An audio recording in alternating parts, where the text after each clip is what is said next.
같이 읽습니다. 시작. 이로 말미암아 그는 새 언약의 중보자시니 이는 첫 언약 때에 그만 죄에서 속량한 주부사 부르심을 입은 자로 하여금 영원한 계열의 약속을 얻게 하려 하시니라. 오늘 말씀의 제목은 은혜의 언약입니다. 은혜의 언약.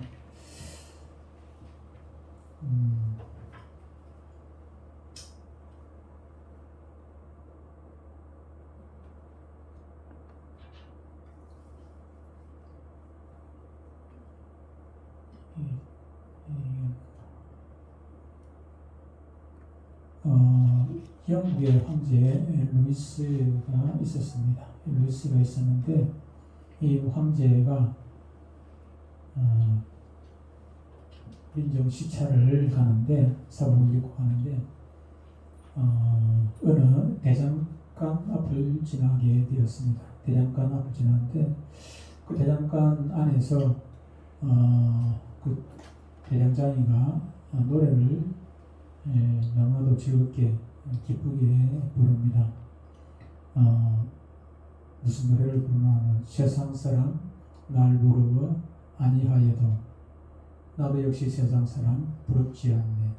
하나님의 크신 내 생각할 때에 할렐루야 찬송이 저절로 나네. 그런 노래를 부르면서 신나게 제가 검색을 해보니까 대장간이라고 하기도 하고 물방앗간이라고 하고 이렇게 각각으로 있더라고요. 어쨌든 대장간이든지 물방앗간이든지 얼마나 힘이 들겠습니까? 육신적으로는 힘든 일이지만 그럼에도 불구하고 그 마음에 평안과 즐거움이 가득한 것을 보게 되었지요. 그래서 황제가 루이스가 그 안에 대장간 안에 들어가서 그 노래를 한 번 더 불러달라고 얘기합니다. 그러니까 또 다시 힘있게 노래를 부르며 세상 사람 날 부러워 아니하여도 나도 역시 세상 사람 부럽지 않아. 하나님의 크신 은혜 생각할 때에 할렐루야 찬송이 저절로 나네. 그러고 끝이 나버렸어요. 그러니까 루이스 황제가 2절은 없습니까? 물었습니다. 2절은 없습니까? 예, 2절은 없습니다. 그러니까 황제가 서서해서 2절은 이렇게 한번 불러보시죠. 세상 사람 날 부러워 아니하여도 나도 역시 세상 사람 부럽지 않아. 1절은 그렇게 되죠. 세상 사람 날 부러워 아니하여도. 그다음에 그 가사를 물 바꿨냐면 영국 황제 루이스가 날 부러워해. 황제가 보면서 이제 가사를 그렇게 한다는 거예요. 1절에는 세상 사람 날 부러워 아니하여도 나도 역시 세상 사람 부럽지 않아. 2절에서는 세상 사람 날 부러워 아니하여도 영국 황제 루이스가 날 부러워해. 영국 황제 루이스가 자기가 왕이지만은 그 대장간에 힘들게 막 땀 흘리고 얼마나 덥겠어요. 거기에 불불에 쇠들을 달구는데 우리 얼마나 뜨겁습니까? 그럼에도 불구하고 그 고통스러운 장소에서도 하나님을 생각하니까 얼마나 기쁘고 즐겁고 그 모습을 보면서 황제가 부러워하는 것입니다. 자기는 영국의 왕이지만은 얼마나 스트레스를 많이 받는지 몰라.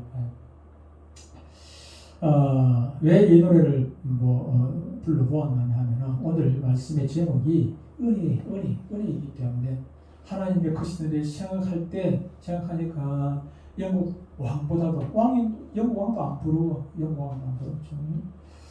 여러분들 기억하시라고 자주 말씀드리지만은 성경에는 수많은 언약들이 있어요. 창세기부터 계시록까지 여러분 알다시피 수많은 언약들이 있습니다. 근데 그 언약들을 딱 둘러 그 언약들은 남은 게 둘밖에 없다. 뭐라 했습니까? 하나는 선악과 따먹지 말라는 선악과 언약, 행위 언약이라고 한다 했죠. 그죠? 선악과를 따먹지 아니하면 영원히 살게 해주겠다는 그 행위 언약, 선악과 언약이고, 그리고 그 이후에 선악과를 따먹고 그냥 언약이 깨져버렸죠. 그죠? 계약이 깨져 버렸어요. 그러니까 하나님께서 또 새로운 언약을 주었는데 그 약속이 무엇입니까? 그 계약이 바로 예수 믿으면 구원해 주겠다는 새 언약이다. 새 언약, 구원약, 옛날 언약, 각세. 그래서 신약, 구약, 신약, 구약 하면은 구약이라는 말은 옛 언약이고 신약이라는 말은 새 언약인데, 그런데 이 새 언약이 마태복음부터 시작이 된 것이 아니라 신약은 마태복음부터 시작하는데 마태복음부터 새 언약이 시작하는 것이 아니라 창세기 3장 15절 이후부터 계속 나오는 모든 언약들은 다 새 언약에 속한 것이라 할 수가 있다. 수없이 말씀을 드렸습니다. 이 새 언약이 무엇입니까? 은혜 언약이다. 첫 번째 언약은 행위 언약이죠. 그죠? 선악과를 따먹지 않는 그 행위로 말미암아 이것이 주어지는 언약인데, 그런데 두 번째 언약은 우리의 노력으로 받는 언약이 아니라 우리의 노력은 없어요. 그죠? 우리의 노력은 없고 오직 하나님의 은혜로만이 얻을 수 있는 은혜거든요. 하나님의 은혜로만이 얻을 수 있는 구원이지 않습니까? 그래서 이것에서 의장을 보면은 그 하나님의 믿음으로 구원을 얻지만은 그 믿음은 하나님의 선물이라고 그렇게 나중에 우리 공부할 때 말씀하겠습니다만, 하나님의 선물은 돈 주고 받는 건 아니지 않습니까? 공짜로 받는 거 아니겠습니까? 그래서 은혜 언약이라고 하는 것입니다. 성경의 중심 사상이 지난번에 무엇이라 했습니까? 성경의 중심 사상은 사랑이다 그랬습니다. 사랑이죠. 창세기부터 계시록까지 나오는 사상이 교훈이 사랑입니다. 근데 이 사랑이 어디에 근거를 두고 있는 것입니까? 바로 은혜 언약에 근거를 두고 있는 것입니다. 거저 받았으니 거저 주라. 이 은혜라는 것은 거저 받은 것 아니겠습니까? 거저 받았으니 거저 주라 하는 것입니다. 그래서 오른밤을 때리거나 왼밤도 되고 오리 가자 그러면 신도 동행하고 그러는 것 아니겠습니까? 예수님께서 저희들에게 뭐라고 몇 번 용서를 했습니까? 7번씩 7번이라도 용서하라. 끊임없이 용서하고 어디서 나오는 것입니까? 거저 받은 그 은혜 때문에, 거저 받은 은혜니까 너희도 거저 그런 줄 아는 것이죠. 그죠? 우리가 거저 용서받았지 않습니까? 어떤 대가를 지불하고 내가 어떤 대가를 지불하고 용서받은 게 아니지 않습니까? 은혜 언약은 성부 하나님과 선택받은 죄인들 사이에 맺은 협정입니다. 곧 언약의 행식으로 주어진 하나님의 구원 계획이다 하는 것입니다.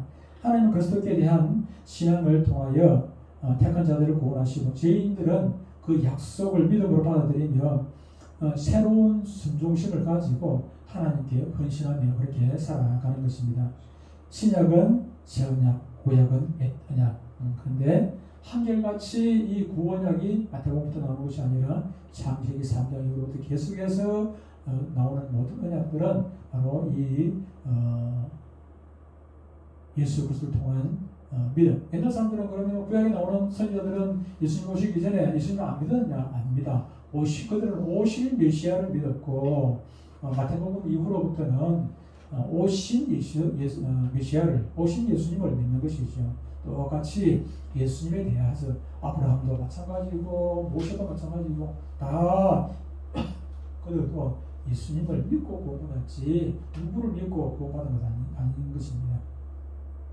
오늘은 소위론문과 같이 19문, 20문을 중심으로 해서 은혜 언약에 관한 말씀을 나누려고 합니다. 지난 시간까지 우리는 인간의 범죄와 타락에 대해서 말씀을 들었는데, 인간은 선악과를 따먹지 않겠다는 하나님과의 언약을 깨버림으로 결국 죄를 짓고 타락해 버리게 됩니다. 그 결과 본성은 부패하게 되고, 부패한 그 본성 가운데서 나오는 것들은 자범죄밖에 없더라 하는 것입니다. 생선이 썩어서 냄새가 나지요. 썩었기 때문에 냄새가 납니다. 썩었기 때문에 그래서 좋은 향기가 나올 수가 없어요. 나쁜 향기, 고약한 냄새가 나오게 되어 있는 것입니다. 우리 본성이, 저와 여러분들이 태어날 때부터 본성이 냄새날 수밖에 없는 그런 본성을 가지고 있어요. 그 냄새가 무엇입니까? 죄죠, 죄. 우리가 본성이 썩어 있기 때문에 죄의 냄새가 자꾸 나오는 것입니다. 말이든지 행동이든지. 그런데 이런 부패한 본성 가지고 그대로 살게 되면 어떻게 된다는 것입니까?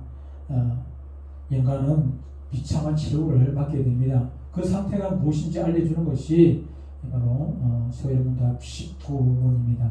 19문에서 이렇게 말씀합니다. 인류가 타락한 상태의 비참은 무엇입니까? 죄 지은 인류가 그 타락한 상태에 타락한 그 결과로 얻게 되는 비참은 무엇입니까? 타락으로 말미암아 모든 인류는 하나님과의 교제를 상실하였으며 하나님과의 교제가 끊어졌다. 대화가 끊어진 것입니다. 대화. 교제를 상실하였으며 그분의 진노와 저주 아래 있으며 그 결과 현세의 모든 비참과 죽음과 영원한 지옥 형벌을 받게 되었습니다. 사람은 태어나는 순간부터 죽음을 향해 달려가게 됩니다. 죽음을 향해. 왜 그렇습니까? 영원히 살 수 있는 사람은 아무도 없기 때문에 태어나는 그 순간부터 1초, 1초 그 죽음을 향해서 계속해서 달려가고 있는 것입니다. 이에 대해서 많은 사람들이 사람이 태어나고 또 병들고 늙고 죽게 되는 그것은 자연의 현상이다 그렇게 말하는 사람들이 많이 있죠. 어떻게 보면 그럴 것 같습니다.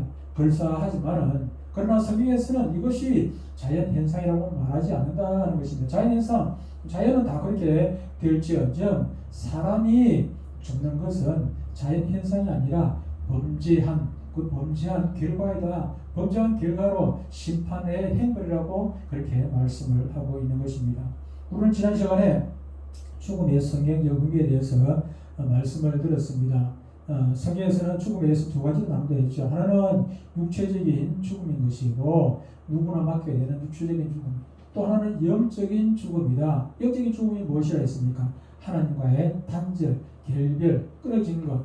예를 들어 가지고 살아있는 꽃을 할지라도 꽃나무를 할지라도 그것이 가지에서 꺾여지면은 어떻게 보면 그대로 살아있는 것 같지만은 그것은 이미 죽은 것이지요. 그죠? 그게 다시 어떻게 접붙이거나 회복시키지 않냐? 다시 접붙여가지고 이게 교류가 밑에서 영양분이 그렇게 가지로 전달되도록 하지 아니하면은 그것은 죽고 마는 것이죠. 마찬가지로 저와 여러분도 마찬가지. 우리 인간들도 지금으로부터 6천년 전에 아담이 범죄하면서부터 하나님과 단절이 되었다는 것은 이 꺾여진 나무 가지와 똑같은 것입니다. 다시 이것을 회복시키자면 다시 붙여가지고 접붙이듯이 접을 붙여가지고 밑에서 이렇게 뿌리에서 오르는 영양분을 공급받지 아니하면은 죽게 되는 것처럼 저와 여러분들도 다시 예수님으로 말미암아 하나님께 접붙이지 아니하면은 우리는 영원히 죽게 되는 것입니다. 성경은 우리의 원래 본향인 하나님 나라에 대해서도 많은 곳에서 강조를 하고 설명을 하고 있는 것을 보게 됩니다. 그러나 죄의 결과로 가게 되는 지옥에 대해서도 여러 곳에서 많은 곳에서 말씀을 하고 있습니다. 예루살렘 남서쪽에는 흰놈의 골짜기라는 그런 골짜기가 있습니다. 이것을 구약에서는 지옥에다가 비유를 많이 했어요. 왜냐하면 거기는 흰놈의 골짜기는 쓰레기 하치장이고 쓰레기를 태우는 곳이고 쓰레기를 거의 처리하는 곳입니다. 그러다 보니까 엄청난 냄새가 나지요. 냄새가 나고 거기다 막 불을 태우고 이렇게 하니까 불꽃도 이루고 냄새도 나고 거기다가 한때는 이스라엘 사람들이 우상 몰렉에게 제사를 지낸다고 제물을 바쳐요. 무엇으로 제물을 바칩니까? 자기 아들을 거기다가 불에 태워가지고 막 몰렉에다가 제사를 드리기도 하고 그렇게 하는 것입니다. 그래 지옥과 같은 것이지요. 사실상 지옥과 같은 것이었어요.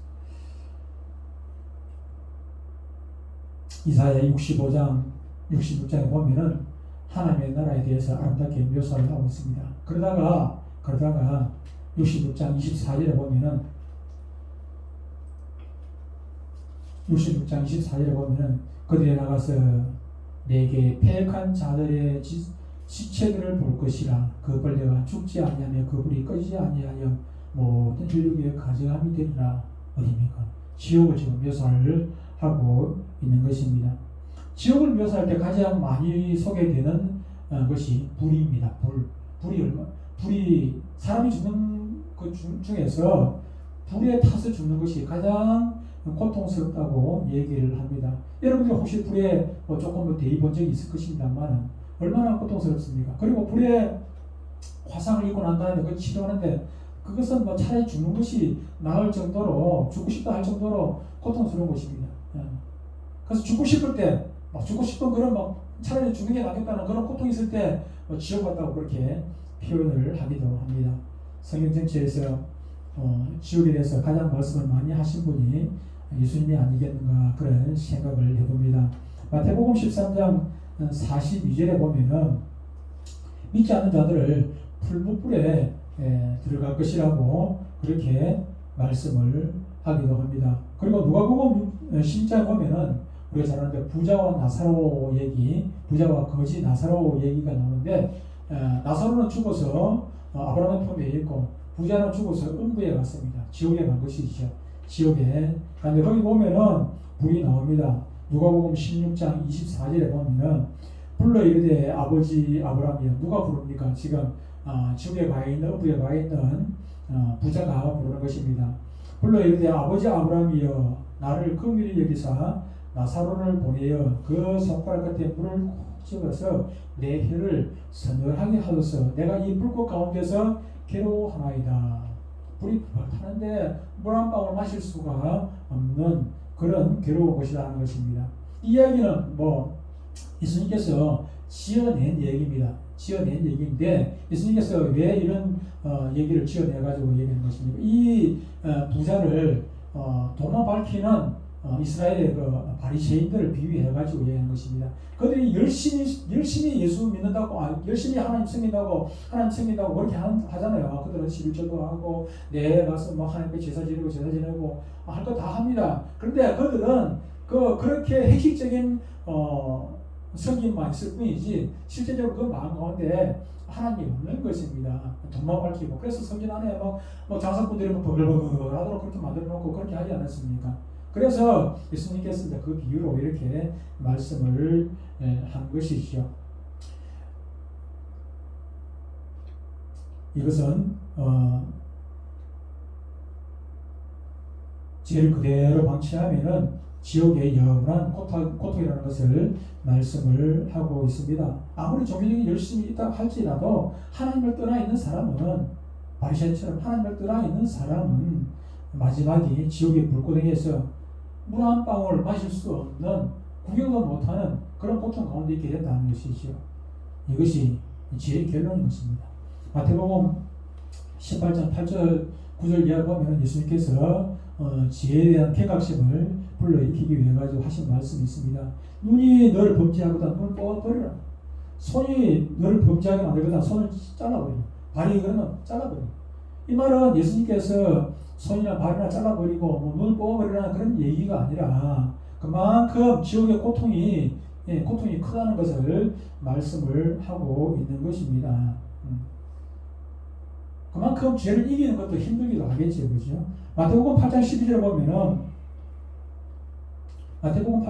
보면 그 나라의 본 자손들은 바깥 어두운 데에 쫓겨나 거기서 울며 이를 갈게 되리라. 여기는 지옥을 어두운 곳이라고 그렇게 표현을 하는 것입니다. 어두운 곳이 무엇입니까? 빛이 들어오지 않는 곳입니다. 빛은 하나님의 은혜, 빛은 하나님의 은혜의 자리지만 어두움은 하나님의 은혜가 전혀 하나님의 자비가 하나님의 공율이 전혀 비치지 못하는 그런 곳이지요. 어두움.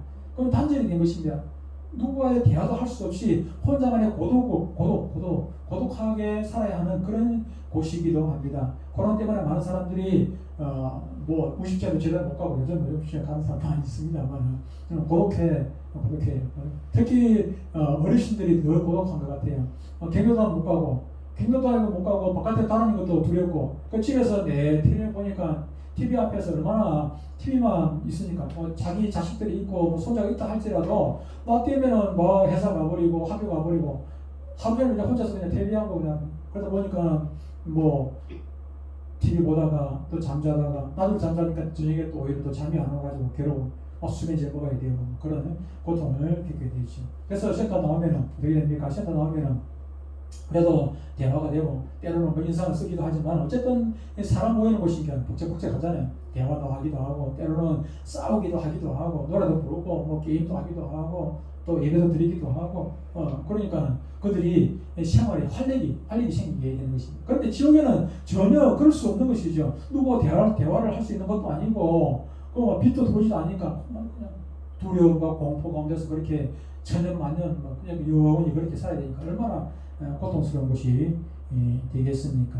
이처럼 지옥은 가장 고통스럽고 가장 외롭고 두려운 일들을 영원토록 겪게 되는 그런 무서운 곳입니다. 그럼 죄를 그대로 놓아두고 심판 중에 지옥을 향해 가는 죄인들이 어떻게 뭐 지옥 행도를 벗어날 수 있는 길은 전혀 없는 것일까요? 거기에 대한 대답이 질문과 대답이 소형답 20문입니다. 예수님께서는 모든 인류를 죄와 비참의 상태에서 멸망하도록 버려두셨습니까? 하나님께서는 모든 인류를 지금 인류가 죄를 범하고 비참한 상태에 빠졌는데 비참한 상태에 지금 모든 인류가 빠져버렸는데 그 빠져버린 상태에서 그대로 멸망하도록 그대로 내두었느냐? 다시 말하면 어떤 사람이 물에 빠져가지고 지금 죽었어. 지금 물에 빠져가지고 완전 실신을 해버렸어. 실신. 물에 빠져 실신을 한 사람은 스스로 나올 수가 없잖아. 자기도 지금 실신하고 정신 안 오는데 뭐 어떻게 나오고 있어요? 물에 빠져가 실신했어요. 근데 그대로 버려두면은 이 사람은 죽게 되는 것이죠, 그죠? 하나님께서는 오직 답이 그렇습니다. 하나님께서는 오직 그분의 선하신 뜻을 따라 영원 전부터 아담이 범죄하기 그 이전부터 어떤 이들을 영생애로 택하시고 어떤 일 모두 다가 아니고 그 중에 어떤 사람들은 택했다 영생애로 택하시고 은혜의 언약을 내리셔서 구속자로 뭡니까? 예수님으로 말미암아 그들을 죄와 비참한 상태에서 건져내시고 구원의 상태에 이르게 하셨습니다. 그대로 완전히 버려둔 것이 아니라 어떤 사람은 선택을 해서 구원에 이르게 하셨다. 그렇게 말씀을 하고 있는 것입니다.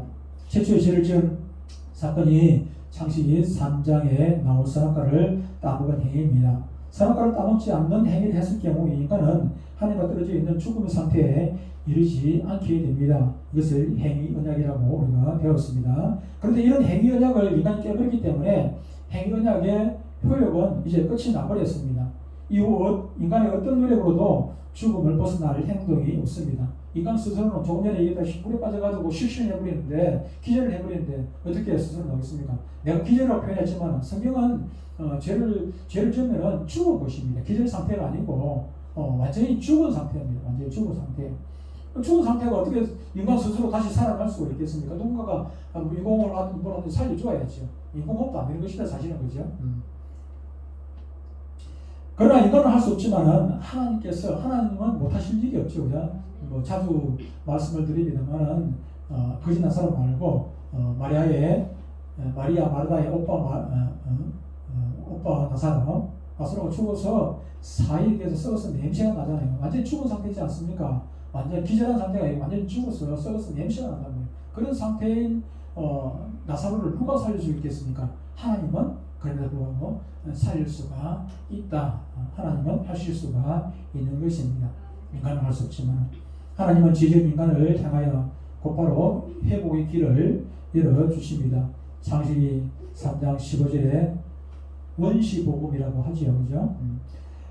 최초의 복음입니다. 어떻게 보면은 내가 너로 여자와 원수가 되게 하고 네 후손도 여자의 후손과 원수가 되게 하리니 여자의 후손은 네 머리를 상하게 할 것이요 너는 그의 발꿈치를 상하게 할 것이라. 내가 너가 누굽니까? 너가 누구예요? 예? 너가 누굽니까 여기서? 1차적으로는 뱀이고 뱀은 그림자죠. 그죠? 뱀은 그림자. 실제적으로는 사탄입니다. 내가 너로 뱀은 하나님입니다. 하나님께서 사탄으로 여자와 원수가 되게 하고 네 후손도 여자의 후손과 원수가 되게 하리니 여자의 후손은 사탄의 머리를 상하게 할 것이요 너는 그의 발꿈치를 상하게 할 것이니라 하시고 그랬습니다. 지금은 많이 바뀌긴 했지만 과거 대부분 지금도 뭐 많은 나라들이 그렇습니다만 남자로 통해 가지고 족보가 이어지게 되는 것입니다.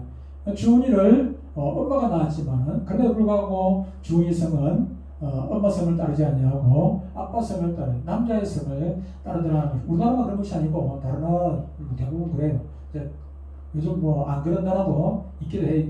여자를 통해 가지고 이렇게 내려오기도 하고 어떤 나라는 뭐 어떤 족속은 부족들이죠. 중국의 어떤 부족들은 여자를 한 명에 남자가 뭐 베스트랑 붙어서 살기도 하고 그렇게 한다고 그렇게 얘기합니다. 옛날에 뭐 남자가 여자 첩을 이렇게 데리고 살듯이 뭐 그렇기도 하고 하다는 그렇게. 근데 우리나라는 그래도 그나마 조금 덜하기도 한데 일본이나 뭐 영어권에서는 결혼하고 나면은 여자의 성도 없어져 버리잖아요. 남자 성 따라가자. 남자 성 따라가게 되는 것을 보게 됩니다.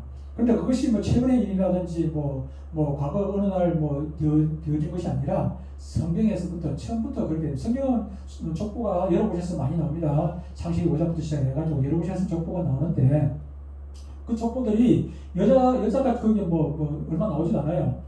마태복음 1장에 보면 여자가 4사람 나오기도 합니다만 그렇다고 여자가 4사람 나온다 할지라도 여자 계보로 내려오는 것은 결코 아니었지요. 어쨌든 성경적으로 보면은 남자의 후손으로 쭉 내려오는 것을 보게 되죠. 그런데 여기 등장하는 것이 무엇입니까? 남자의 후손이 아니라 여자의 후손이 나온다는 것을 보게 됩니다. 그 여자의 후손이 인간을 타락시키고 하나님과 원수된 사탄의 머리를 상하게 할 것이라 그렇게 합니다. 사탄의 머리를 상하게 한다는 것은 사탄이 어떤 데미지를 주고 상처를 입힌다 그런 얘기 정도가 아니라 여자의 후손이 사탄을 이기고 그다음 사탄의 말을 듣고 살던 남자의 후손들 남자가 뭡니까? 아담이잖아. 아담의 후손들을 하나님 품으로 찾아오겠다 하는 그런 얘기입니다. 그런데 언제 그런 일이 일어나는 것입니까? 여자의 후손이 이 세상에 등장할 때 일어난다는 것입니다. 그분이 누굽니까? 바로 예수님 아니겠습니까? 이사야 7장 14절에 이렇게 말씀합니다. 그러므로 주께서 친히 징조를 너희에게 주실 것이라. 보라, 처녀가 잉태하여 아들을 낳을 것이요 그 이름을 임마누엘이라 하리라 하였습니다. 그 여자의 정체, 창세기 3장 15절에 나오는 여자의 후손, 그 여자의 정체를 여기서는 처녀라고 이렇게 말씀을 하고 있습니다. 여자의 후손이 누굽니까? 여자의 후손이 누굴까요? 마태복음 1장 21절로 23절에 보면은 다시 설명을 더합니다. 아들을 낳으리니 이름을 예수라 하라. 이는 그가 자기 백성을 그들의 죄에서 구원할 자이심이라 하니라. 이 모든 일이 된 것은 주께서 선지자로 하신 말씀을 이루려 하심. 선지자로 누굽니까? 아까 이사야죠. 이사야 선지자로 하신 말씀을 이루려 하심이니 이르시되 보라, 처녀가 잉태하여 아들을 낳을 것이요 그 이름을 임마누엘 하리라 하셨으니 이를 번역한즉 하나님이 우리와 함께 계시다 함이라. 여자의 후손이 바로 임마누엘로 오신 예수님이라고 마태복음 1장에서 말씀을 하고 있는 것입니다. 선악과를 따먹은 행위로 더 이상 행위로는 하나님을 만족시킬 수 없습니다. 그래서 여자의 후손인 예수님으로만 회복의 길이 열린다는 것입니다. 이것이 바로 새로운 언약, 은혜의 언약인 것입니다. 창세기 3장 15절부터 모든 언약 이야기는 은혜의 언약에 대한 얘기입니다. 우리가 구원받은 이유는 우리의 노력이 아닌 예수님의 십자가 은혜이기 때문입니다. 그것이 바로 은혜의 언약입니다. 처음 선악과를 따먹기 전 아담과 하와는 두 가지 말을 들었습니다. 두 가지 말. 선악과로 말미암아 두 가지. 하나님은 따먹지 말라 하는데 아담은 사탄은 따먹으라. 하나님 말 듣지 말고 선악과 따먹으라 그렇게 그랬습니다. 우리는 그렇습니다. 누구의 말을 듣든지 그 말에 순종하게 되면 그 사람의 종이 되는 것입니다. 종이 되는 것이죠. 지금 그 우크라이나 전쟁이 일어났습니다만은 어제 뉴스에 보니까 많은 러시아 군사들이 그인들이 지금 우크라이나 항복을 하고 항복을 그냥 하는 거지. 항복하라고 지금 문자를 보내요. 문자로 사병을 포로를 잡으면은 그 포로를 잡은 요즘 전부 다 휴대폰이 다 있기 때문에 포로에게 정보를 얻게 된 것이죠. 자기 부대원들, 그죠? 동료들이라든지 자기 또 고참들 라든지 상사들 전화번호를 알아가지고 그 전화번호를 통해 가지고 문자를 보내는 것입니다. 전부 다 항복하라고. 그러면은 전쟁이 너무너무 지루하잖아요. 금방 끝날 줄 알았는데 이게 한 달이 지나도 전쟁이 끝날 기미가 안 보이고 많은 사람들이 죽어가고 지금 10,000명 이상이 죽었다고 얘기를 하는데 그래 많은 사람들이 죽어가고 지금 상황 보니까 이게 도구 조금 자꾸 필요가 있다고 조금 전진하고 좀 야금야금 잡아 먹어야 되는데 그렇지도 못하고 오히려 지금 쫓겨나야 되는 상황이 우리들 보니까 그들도 두렵고 떨리고 나도 곧 죽을 거 아닌가 이런 두려움이 있겠죠. 그런 상황에서 이런 뭐 한국하는 문자 받게 되면은 그냥 막 한국하는 사람이 자꾸 생기게 되는 것이죠. 그제 뭐 보니까 어떤 사람은 뭐 그냥 땡크를 몰고 자기 연대장을 그냥 가라 밀어버렸어. 연대장 그냥 공격하러 한다고. 후퇴하러 갔으면 안 밀었을 텐데 공격하러 한다고 연대장을 그냥 막 그 땡크를 밀어버리고 연대장이 그냥 그 자리에서 그냥 죽어. 그런 상황이 생깁니다. 무슨 말입니까? 누군가의 말에 그대로 순종을 하게 되면은 한국하라는 그 말에 순종하게 되면은 따라가게 되면은 비록 러시아 군사였지만은 우크라이나의 종이 되는 것입니다. 종이 되는 거예요. 그죠? 포로가 되면 종입니다. 종이 되는 것 아니겠습니까? 근데 그 우크라이나에 들어갔다가 나 러시아 가고 싶다고 나오십니까? 안 나와지지요. 종이라는 것은 그 주인이 해방시켜 주어야 그 해방이 되는 것이지, 풀어줘야 되는 것이지, 주인이 풀어주기 전에는 자기 스스로는 종의 상태에서 벗어날 수가 전혀 없습니다. 없어요. 근데 아담이 범죄한 이후로 우리 인간은 사탄의 종이 되었어요. 사탄의 종이 되었는데 사탄이 우리를 풀어주겠습니까? 한 사람이 더 좋은 삶을 하는데 지금 풀어주겠습니까? 절대로 풀어주지 않죠. 사탄도 풀어주지 않고 우리 스스로는 사탄의 그 속박에서 풀려날 수 있는 힘이 없습니다. 없어요. 그러면 하나님께서 그대로 버려두셨는가 하는 것입니다. 그대로 버려두셨지 않죠. 하나님께서는 하실 수가 있는 것입니다. 요한일서 3장 8절에 이렇게 말씀합니다. 죄를 짓는 자는 마귀에게 속하나니 마귀는 처음부터 범죄함이라 하나님의 아들이 나타나신 것은 마귀의 일을 멸하려 하심이라. 우리 스스로는 마귀의 손아귀에서 마귀 종이 되었으니까 우리는 벗어날 수 있는 능력도 힘도 아무것도 없습니다. 그런데 예수님은 하실 수가 있는 것입니다. 하나님께서는 사탄이 거할 곳으로 지옥을 만들어 놓으셨습니다. 지옥은 사람이 들어가라고 만든 것이 아니라 마귀 가두기 위해서 지옥을 만들어 놨어요. 그런데 사람이 그 마귀를 따라가니까 마귀 따라서 지옥 가게 되는 것이죠. 마귀 가두려고 나대로 지옥에 들어가게 되는 것입니다. 그러나 하나님의 종들은 예수님을 따라가면 당연히 천국에 들어가게 되겠지요. 우리가 잘해서 하나님 나라 들어가게 되는 것 아닙니다. 예수님이 하나님 나라의 주인이시기 때문에 예수님의 종은 자연스럽게 거기에 거하게 되는 것입니다. 러시아 군사가 우크라이나에 항복하게 되면 우크라이나 거기서 살게 되면 거기서 뭐 적자금도 주고 뭐도 주고 한다고 하더라고요. 북한 사람이 우리나라에 기술하게 되면 우리나라 적자금 주잖아요. 막 직장도 주고, 그죠? 마찬가지로 그하고 비교할 수 없을 정도로 우리가 하나님의 종이 되면 예수님 따라가게 되면은 말할 수 없는 영광이 우리 앞에 기다리고 있게 되는 것입니다. 결정은 누가 하는 것입니까? 저와 여러분들이 하는 것입니다. 우리가 기회는 언제까지 영원한 것도 아닙니다. 기회는 우리가 이 땅에 육신의 생명이 살아있을 동안에 그때까지 결정을 해. 그때까지 이걸 결정하지 못하고 우리 근데 육신이 언제까지 살아있을지 오늘 밤이 끝일지 한 시간 누가 끝일지 그건 아무도 모르기 때문에 지금 이 순간부터 우리는 마음을 여러분들 교회 앉았다고 천국 가는 건 아니지 않습니까? 우리의 마음을 결심을 하고 다짐을 하고 정말로 예수님 따라가겠다는 그런 결심이 그런 각오가 아까 얘기한 손 자르고 발 자르고 그런 부당한 그런 노력들이 우리 가운데 있어야 한다는 것입니다. 그냥 무지하게 교회에 나왔으니까 나는 천국 가지. 아이고 나는 11주 했으니까 뭐 당연히 천국 가지. 여러분 교회 난다고 11주 한다고 천국 가는 거 당연한 건 아무것도 없습니다. 그건 전혀 천국 가는 거하고 상관이 없다는 걸 제가 수없이 말씀드립니다. 예수님이 종이 되어야 예수님하고 붙어 있어요. 예수님하고 붙어 있다는 것은 예수님의 말씀을 공급받는 것입니다. 물을 어떻게 영양분을 어떻게 먹고 예수님의 말씀을 공급받고 그 말씀대로 사는 것이 예수님께 붙어 있는 것이죠. 그런 마음, 결심, 각오, 다짐 그걸 가지고 우리가 살 때에 예수님을 따라가게 되는 것이고 저 천국에서 예수님과 저와 여러분 모두가 함께 영생 복락을 누릴 수 있다는 것을 기억하시고 부단한 노력들이 여러분한테 있게 되기를 주님을 축복합니다.